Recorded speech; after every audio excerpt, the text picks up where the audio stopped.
प्रधानमंत्री ने कहा था सत्ता में आने से पहले हर साल 2 करोड़ युवाओं को रोजगार मिलेंगे, 15 लाख रुपए आएंगे।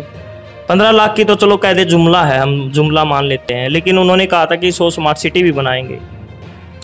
कहां पर है? एक भी वायदा पूरा नहीं हुआ आज। मुझे इन बातों का मैं सच्ची बताऊं मैं आपने, क्योंकि इन बातों के लिए मतलब मैं अधिकृत नहीं हूँ। मैं एक बहुत छोटा सा सामान्य कार्यकर्ता हूँ। किसी प्रवक्ता से बात कीजिए या कोई राष्ट्रीय प्रवक्ता से बात। वो तो सोनाली फोगाट की तरह कह रहे हैं कि कोई बात है तो हमारे प्रवक्ता से बात करें। नहीं, सोनाली फोगाट वाली कोई बात ही नहीं भाई साहब। एक्चुअली मैं अधिकृत नहीं हूँ ना, मैं तो एक सामान्य कार्यकर्ता, मैं तो एक बूथ पे बैठा करता।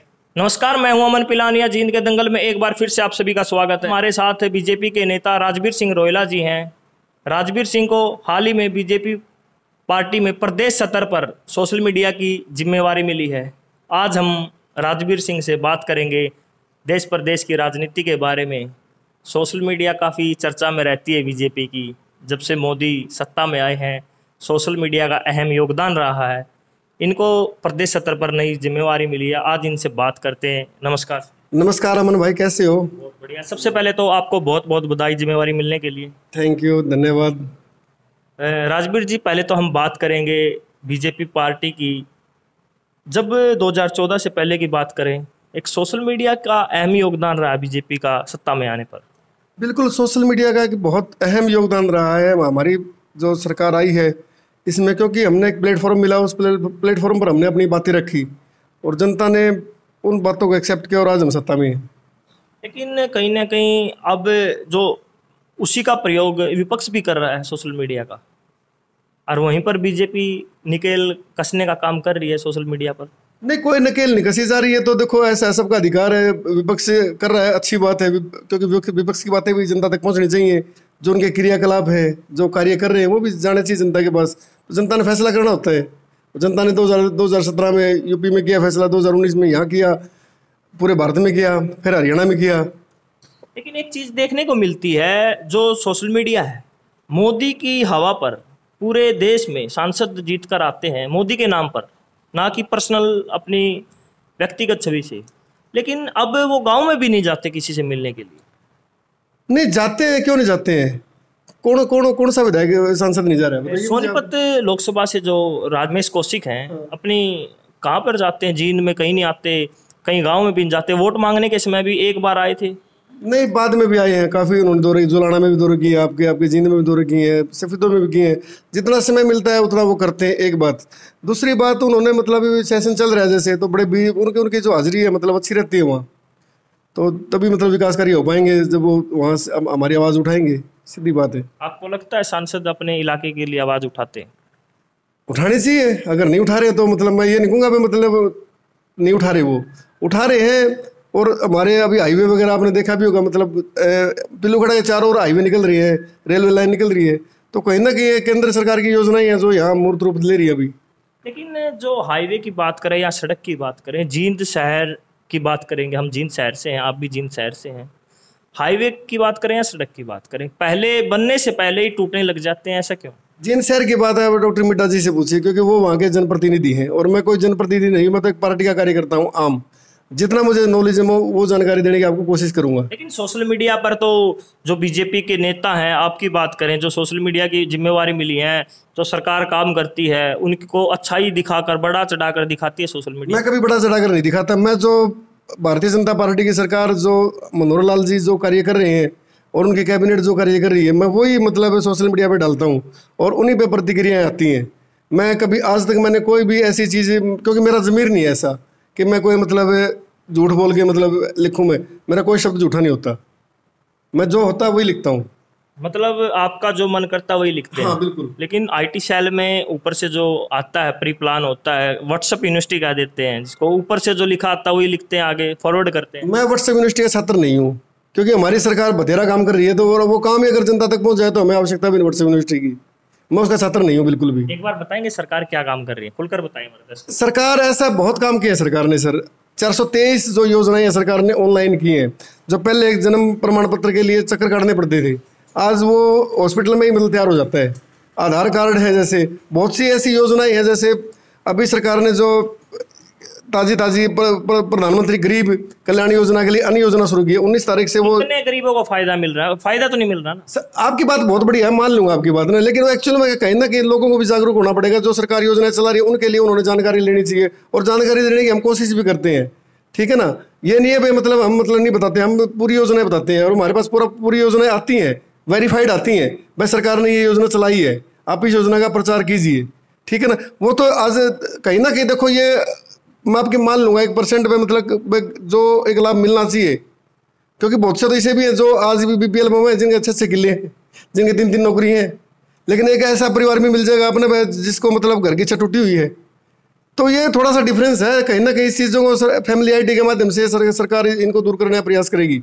अभी जो नया इनिशिएटिव लिया सरकार ने, फैमिली आईडी बना रही है, जिसमें कि सरकार हर एक मतलब परिवार की फैमिली आईडी तैयार होने के बाद। जी, मैं आपको अभी एक बार रोकता हूँ। सरकार पहले आधार कार्ड की बात करें या फैमिली आईडी की बात करें, आईडी इतनी बन गई है एक व्यक्ति की, मतलब खुद समझ नहीं आता वो करे क्या। रोजगार की बात करें हम, रोजगार जरूरी है। अब प्रधानमंत्री ने कहा था सत्ता में आने से पहले हर साल 2 करोड़ युवाओं को रोजगार मिलेंगे, 15 लाख रुपए आएंगे। 15 लाख की तो चलो कह दे जुमला है, हम जुमला मान लेते हैं, लेकिन उन्होंने कहा था कि 100 स्मार्ट सिटी भी बनाएंगे। कहाँ पर है? एक भी वायदा पूरा नहीं हुआ आज। मुझे इन बातों का, मैं आप सच्ची बताऊं मैं आपने, क्योंकि इन बातों के लिए मतलब मैं अधिकृत नहीं हूँ, मैं एक बहुत छोटा सा सामान्य कार्यकर्ता हूँ। किसी प्रवक्ता से बात कीजिए या कोई राष्ट्रीय प्रवक्ता से बात, वो आप तो सोनाली फोगाट की तरह कह रहे हैं कि कोई बात है तो हमारे प्रवक्ता से बात करें। नहीं, सोनाली फोगाट वाली कोई बात ही नहीं भाई साहब। एक्चुअली मैं अधिकृत नहीं हूँ ना, मैं तो एक सामान्य कार्यकर्ता, मैं तो एक बूथ पे बैठा करता। लेकिन नॉलेज तो है ना आपको, पार्टी क्या काम कर रही है, वादे क्या किए थे पार्टी ने, क्योंकि आप ही लोग हैं जो सोशल मीडिया पर बढ़ा चढ़ाकर मोदी जी का प्रचार कर रहे थे। वायदा तो 370 का भी किया था, 35A का भी किया था, जो पूरे किए हैं। जो 3 तलाक की बात थी वो भी पूरी की है। नहीं, मोदी जी ने बहुत से अच्छी बात है, वादे किए हैं, लेकिन ऐसा कौन सा काम किया है मोदी जी ने जिससे युवाओं को रोजगार मिला हो, महंगाई कम हुई? महंगाई पहले डाइन होती थी कांग्रेस की सरकार में, आज महंगाई की बात करें, डीजल पेट्रोल 100 से पार जा चुका है। गैस सिलेंडर की बात करें, महंगाई चली गई है, रोजगार नहीं है। कोरोना काल में बेरोजगार हो चुके हैं। आप भी मानते हैं जो आर्थिक स्थिति कमजोर हुई है कहीं ना कहीं कोरोना काल में? नहीं, कोरोना काल में सब पे फर्क पड़ा है भाई साहब, आप पे फर्क पड़ा है, मेरे पे फर्क पड़ा है। तो ये तो महामारी थी, इस महामारी कैसे मतलब देखो, इसका इफेक्ट पूरा विश्व में पड़ा है। कोई ये नहीं है एक राजवीर सिंह पे पड़ा है या अमन भाई पे बिड़ा पड़ा है, सब पे पड़ा है इसका। तो उसके लिए हमें मैनेजमेंट करना पड़ेगा, विकल्प तलाशने पड़ेंगे, ठीक है ना। तो हर काम सरकार थोड़ा ना कर सके है, हर काम तो कहीं ना कहीं अब जैसे हम फसल बो रहे हैं, जैसे भाई इसमें हमने ये तो देखना पड़ेगा भाई इसमें हम ज़्यादा बचत कैसे ले सकते हैं, एक वही बात है, विकल्प तलाशने पड़ेंगे। राजीव जी, हम बात करें अब किसान आंदोलन की, हिंदुस्तान ही नहीं पूरे विश्व का सबसे बड़ा आंदोलन उभरा है अभी। किसान आंदोलन को 8 महीने का समय हुआ है, 600 से ज़्यादा किसान शहीद हो चुके हैं इस आंदोलन में। लेकिन जो भारत के कृषि मंत्री हैं वो कह रहे हैं कि आंदोलन में कोई भी किसान शहीद नहीं हुआ आज तक। नहीं, मृत्यु आपके परिवार से हो, मेरे परिवार से हो, किसी और के परिवार से हो, दुखद है, सीधी बात ही है भाई साहब। जो किसान वहाँ मरे हैं या घर मरे हैं तो अपन सबके लिए संवेदना अपने लिए, ठीक है ना। मैं कोई ये नहीं, मैं ब्रह्म ज्ञानी हूँ, मृत्यु हुई है। लेकिन जो कृषि मंत्री हो उनके पास आंकड़ा कहाँ से आया कि एक भी मृत्यु नहीं हुई है? वो उनका अपना मतलब व्यवस्था है, उनके हिसाब से बात है, क्योंकि हम तो समाज में रहते हैं, जो भी दिखता है वो। अरे स्वास्थ्य मंत्रालय का एक आंकड़ा हो रहा है कि जो कोरोना काल में ऑक्सीजन की कमी से भी एक भी डेथ नहीं हुई है। उसके लिए मैं अधिकृत नहीं हूँ, उसके लिए मतलब बड़े जो नेता हमारे वो बता पाएंगे। आपने आपको क्या कहने की मतलब जिम्मेवारी मिली है, क्या कह सकते हैं? क्या मैं हरियाणा की बात कर सकता हूँ आपको, मैं पिल्लू खड़ा की बात कर सकता हूँ, मैं सफेदों की बात कर सकता हूँ। अच्छा, अब हरियाणा की बात करें, मनोहर लाल खट्टर भी रोजगार पर बड़ी बड़ी बातें करते थे कि हम रोजगार देंगे। पहले की सरकार में घोटाले होते थे, गड़बड़ी होती थी, लेकिन हम मनोहर सरकार की बात करें, आज तक एक भी भर्ती ऐसी नहीं हुई है जिसमें पेपर लीक नहीं हुआ हो। भाई साहब, यह व्यवस्था परिवर्तन एक दिन में तो होगा नहीं, पहली बात तो ये समझ लो आप। दूसरी बात, 1 लाख के करीब मतलब भर्ती की है मनोहर लाल सरकार ने, आप RTI लगा के देख लेना, ठीक है। एक पर तो लीक हुआ ना। सुनो मेरी बात है, मैं बताता हूँ ना। आपने 1 लाख भर्ती किसी भी सरकार ने 5 साल में नहीं की थी।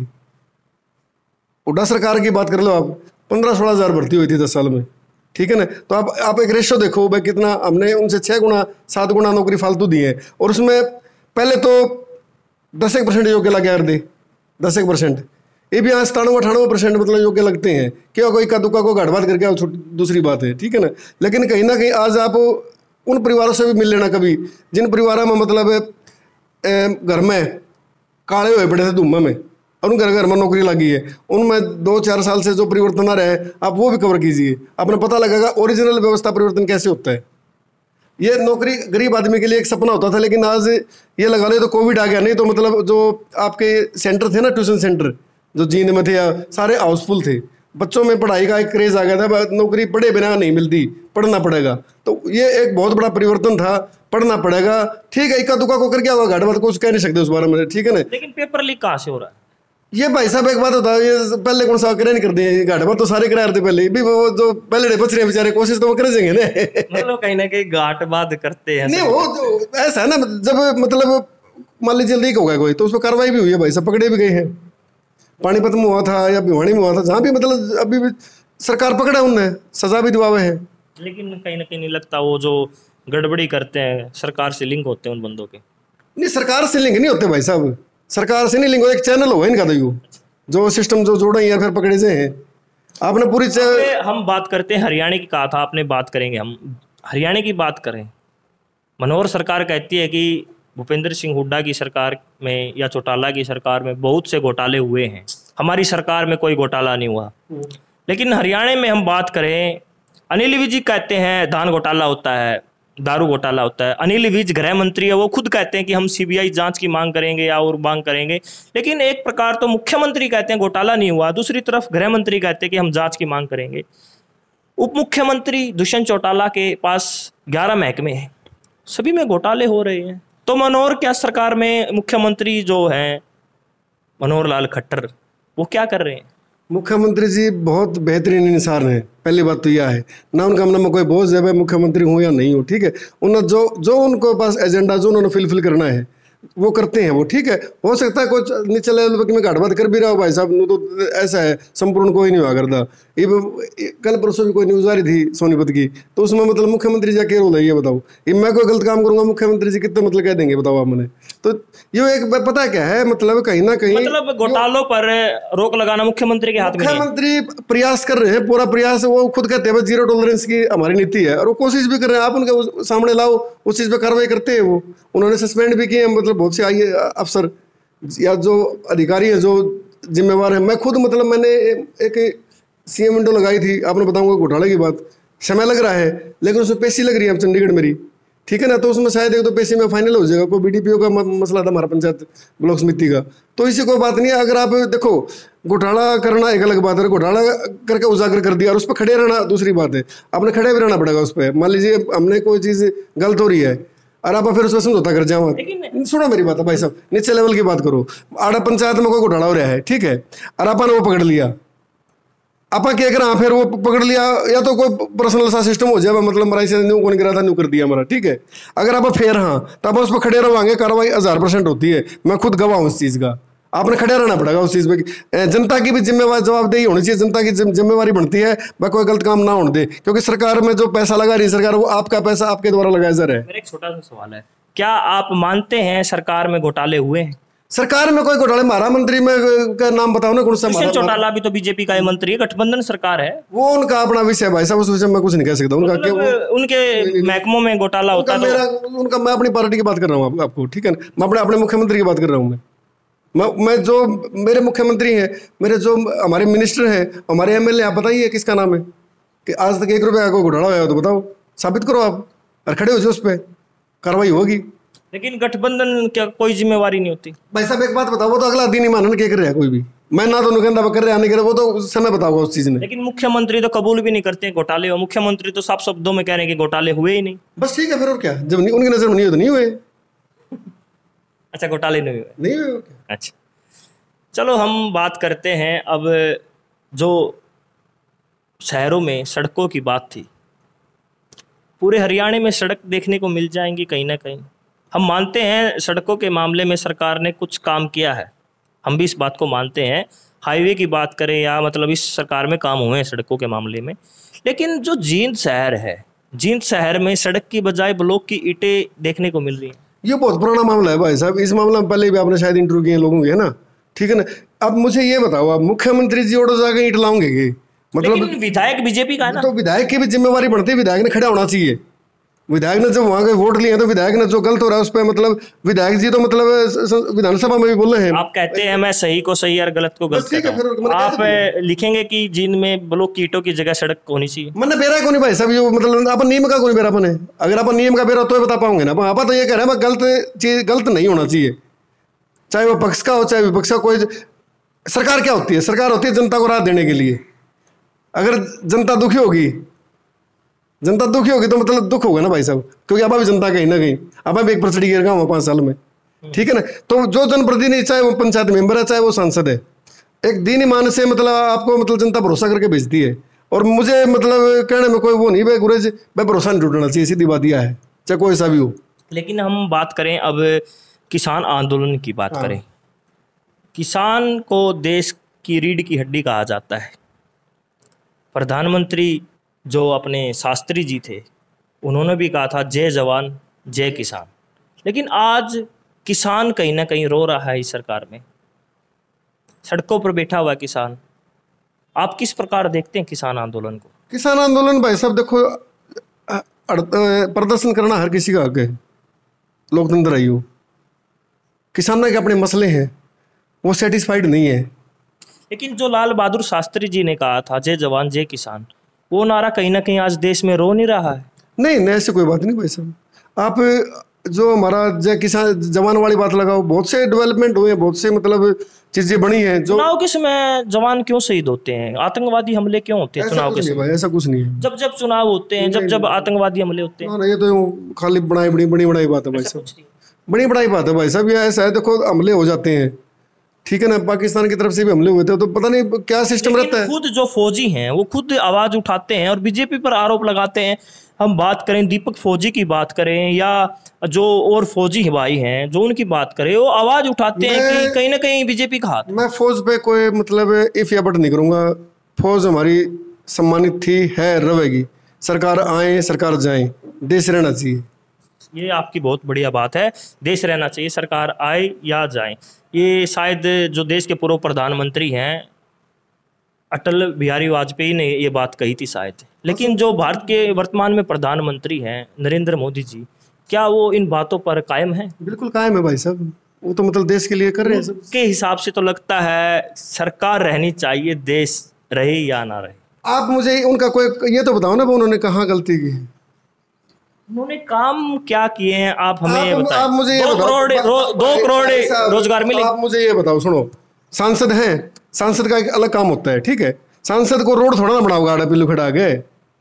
प्रधानमंत्री जी का एक अपना काम है, जो उनका काम क्या होता है, योजनाएं बनाना और योजनाओं को प्रशासन द्वारा फुलफिल कराना। सांसद का काम क्या होता है ये बताएं। सांसद का काम है जो सेंटर के काम है, जो सेंटर की योजनाएं हैं उनको जमीन पर उतरवाने के लिए प्रयास करना अपने, चाहे वो ब्रिजेंद्र सिंह जी है, चाहे रमेश कौशिक या कोई भी, चाहे विपक्ष का है पक्ष का है, ठीक है ना। सांसद का काम होता है जो सेंटर से जो योजनाएं हैं सेंटर की, वो चाहे ह्यूमन रिसोर्स में हो, चाहे वो शिक्षा स्वास्थ्य में हो, चाहे वो रोजगार में हो, उन चीजों को फुलफिल करवाना। क्या वो काम भी कर रहे हैं सांसद? आज कर रहे हैं भाई साहब, जैसा उनको बन रहे हैं, क्या कहा जाएगा। अब हम बात करते हैं जींद की, बात करते हैं जींद शहर की, बात करते हैं। जींद से विधायक डॉक्टर कृष्ण मिड्ढा जी हैं। कहीं ना कहीं जो जींद जिला है हरियाणा में सबसे पिछड़ा हुआ जिला माना जाता है। मुख्यमंत्री मनोहर लाल खट्टर ने भी कहा था कि हम जींद को विकास करेंगे जींद का। लेकिन जो आप फिर कह रहे हैं कि मैं इस पर बोलने के लिए तैयार नहीं हूँ, जो जींद में सड़क या अन्य काम हो रहे हैं, ऐसी सामग्री इस्तेमाल की जाती है, बनने से पहले टूट जाता है। रोहतक रोड की बात करें, बारिश में टूट गया। बिल्कुल वही है भाई साहब। एक दो चीज़ मतलब देखिए, वीडियो वायरल हुई है, ये चीज़ें गलत हैं। इन चीज़ों के लिए मैं तो मतलब जनप्रतिनिधियों को कहता हूँ, चाहे वो एमसी है वहाँ के, चाहे वो प्रबुद्ध नागरिक है, सबको आवाज़ उठानी चाहिए, सबको सरकार तक पहुँचानी चाहिए बातें। बस जो गलत हो रहा है उसके खिलाफ खड़ा रहना पड़ेगा। राजू जी, मैं एक आपकी आईटी सेल की बात करता हूँ। ये जो कांग्रेस वाले आरोप लगाते हैं या अन्य पार्टी के हैं, जेजेपी या इनेलो पार्टी के भी आरोप लगाते हैं, जो बीजेपी के आईटी सेल के कार्यकर्ता हैं 2 रुपये प्रति ट्वीट करते हैं। भाई साहब को साबित कर दो किसी का पानी पिया आज तक, अपना दम पा जो भी, हाँ अपना तन मन धन अपना खुद का लगा वहाँ साबित करो। कोई भी पूरा हरियाणा में, पूरा भारत में जमीर के हैं भाई। जिस दिन मतलब जमीर मतलब बिक जाएगा ना, छोड़ देंगे, जरूरत की है। इतना जमीर है, कर रहे हैं अपना काम और ठोके कर रहे हैं जमा। आज 10 भाई है, पूरा हरियाणा में चल रहा है। आपको प्रधानमंत्री ट्विटर पर फॉलो करते हैं, आपकी विचारधारा या आपकी ट्वीट देखकर कुछ ना कुछ आप में अच्छा लगा उन्होंने, तभी आपको फॉलो कर रहे हैं। साफ स्पष्ट हूँ भाई साहब, प्रधानमंत्री जी ने पता नहीं कौन सी चीज देखी होगी, तो उनका मतलब बड़प्पन है। कब से फॉलो कर रहे हैं आप? मेरा 2-2.5 साल हो गए। 2-2.5 साल से आपको फॉलो कर रहे हैं। कोई चीज होती है, कोई बात होती है समाज की या देश की, आप ट्वीट करते हैं? 1000% करता हूँ भाई साहब, मैं तो मुख्यमंत्री जी को करता हूँ, मतलब बहन जी जो हमारी नेशनल वुमेन फॉर कमीशन की चेयरपर्सन है रेखा शर्मा जी, मैं उनको करता हूँ। कोविड काल में बहन जी ने वो चलाया था प्रेग्नेंट महिलाओं की मदद के लिए, तो क्रम से 60-65 मतलब महिलाओं को मैंने मदद दिलवाई थी, जो मैं कर सका। मैं उनको ऑक्सीजन की थी या उनको बेड की थी, और इत्तेफाक से लोगों की उम्मीदें मेरे से ज़्यादा हो गई थी, तो शायद मतलब मैं ज़्यादा पूरी भी नहीं कर पाया था, क्योंकि उस टाइम बहुत 1-1.5 महीना पीरियड बहुत क्रूशल था, सच्चाई यह है। तो लेकिन जितनी बड़ी बहन जी ने मेरे एक एक ट्वीट पे जवाब दिया, मेरे को एक एक ट्वीट पे मेरे को रिप्लाई दिया बहन जी ने, तो मेरे जो मैं लिखता हूँ ना वो असर करती है बात। तो अब हम बात करेंगे, मैं कुछ व्यक्तियों के नाम लूंगा जो नेता हैं, नेत्री भी हो सकती हैं, उनके बारे में आपने 2 शब्दों में कुछ बयां करना उनके बारे में। दुष्यंत चौटाला बड़े नेता हैं भाई जेजेपी के, उनके बारे में कुछ खासियत बताइए। आने वाला समय है, खासियत तो अभी तो भाई साहब शुरुआत की उन्होंने। बबीता फोगाट? उनके बारे में आप बेहतर जानो। अच्छा, सोनाली फोगाट? वो भी आप जानो, मैं मतलब उनके बारे में कुछ कमेंट नहीं करना चाहूँगा, मैं विवाद नहीं करना चाहूँगा कोई भी। अच्छा, दादा गौतम? दादा गौतम तो फिर तुषन जी बता पाऊंगा, उनके बारे में तो मैं क्या बताऊंगा, उनका दादा हमारा दादा तो है नहीं वो। अच्छा, अभय सिंह चौटाला? अभय सिंह जी 0 से उठ रहे हैं दोबारा, देखो। अच्छा, 0 से उठ रहे हैं। कई भी जो हम बात जनता में जाते हैं, जनता भी कहीं ना कहीं इंटरव्यू करते हैं, हम कहते हैं कि आगे अभय सिंह चौटाला बीजेपी के साथ गठबंधन में जाएगा। भाई साहब वो तो वही बता पाएंगे ना, हमारी तो सरकार चल रही है ना, और हम तो फिर मतलब 2024 में आवांगे, ठीक है ना, वो तो वही बता पाएंगे उनके मन में क्या है क्या नहीं। अभय सिंह चौटाला ने जो त्याग किया, मेरे हिसाब से पूरे हिंदुस्तान में किसी नेता ने नहीं किया होगा। किसान आंदोलन में अपना विधायक का पद छोड़ना बहुत बड़ी बात है। वो उनकी स्ट्रेटजी का हिस्सा है भाई साहब, उन्होंने क्या सोच के किया क्या नहीं, वो तो वही एक्चुअली में क्या है कि अब अभय सिंह जी मतलब को बारे में क्या बताऊंगा, वो तो कितनी बार विधायक रह चुके हैं, कितनी बार मतलब मान लीजिए नेता है, वो अपनी पार्टी चला रहे हैं वो, तो मैं एक बहुत छोटा कार्य करता हूँ उनको मतलब डिफाइन करने के लिए। चलो राजीव जी, हमारा आपसे आखिरी सवाल है, किसान आंदोलन को आप किस प्रकार देखते हैं? समर्थक हैं उसके या नहीं? हम किसानों के साथ हैं, पहली बात तो यह। दूसरी बात, जो डिफरेंसेस हैं वो दूर होने चाहिए, किसान घर जाने चाहिए, बातचीत होनी चाहिए। ठीक, बीजेपी के कुछ नेता कह रहे हैं, आईटी सेल वाले जो आपके अध्यक्ष हैं हरियाणा में, मेरे अध्यक्ष डॉक्टर पवन सैनी है, मेरा अध्यक्ष और कोई नहीं है सोशल मीडिया पे। नहीं, पार्टी का अध्यक्ष है अरुण यादव, वो प्रतिदिन ट्वीट करते हैं, मतलब भड़काऊ ट्वीट करते हैं। सोनाली फोगाट किसानों को लफंगा कहती है, बबीता फोगाट, अन्य भी नेता हैं जो किसानों को बहुत कुछ कहते हैं। क्या आप उन चीज़ों से सहमत हैं? मैं भाई साहब उनसे कोई सहमत नहीं, मैं गांव में रहने वाला हूँ, जमा किसान हूँ भाई साहब। जो फालतू की बात करे आप उसके समर्थक नहीं है, ठीक ना। बात जातिवादी ना बात धर्मवादी, अपना काम सिर्फ ये है भाई मेरी सरकार ने जो अच्छे काम किए हैं मैं उनको लोगों तो कैसे पहुंचा पाऊँ। मैं अपने धर्म की इज्जत करता हूँ, सबका सम्मान करता हूँ। बहुत बहुत धन्यवाद राजवीर जी। थैंक यू भाई साहब। तो साथियों, ये थे हमारे साथ राजवीर सिंह रोहिला। इनको कुछ समय पहले ही, 1-2 दिन पहले ही प्रदेश स्तर की जिम्मेवारी दी गई है सोशल मीडिया की। आपको बता दें, प्रधानमंत्री नरेंद्र मोदी जी इनको ट्विटर पर 2 साल से फॉलो कर रहे हैं। इनसे आज हमारा बात हुई है, मेरे ख्याल से बीजेपी के पहले नेता जिनसे हमारी बात हुई है। काफ़ियों से हम फ़ोन पर बात करते हैं, लेकिन इंटरव्यू देने के लिए मना कर देते हैं, क्योंकि किसान आंदोलन चला हुआ है, इंटरव्यू देने से मना कर देते हैं, कहीं ना कहीं कुछ गलत ना निकल जाए। साथियों, आपको ये वीडियो कैसी लगी कमेंट बॉक्स में अपनी राय जरूर बताएं, और इस वीडियो पर ज़्यादा से ज़्यादा विचार रखें। पिलू खेड़ा से अपने सहयोगी के साथ मैं अमन पिलानिया।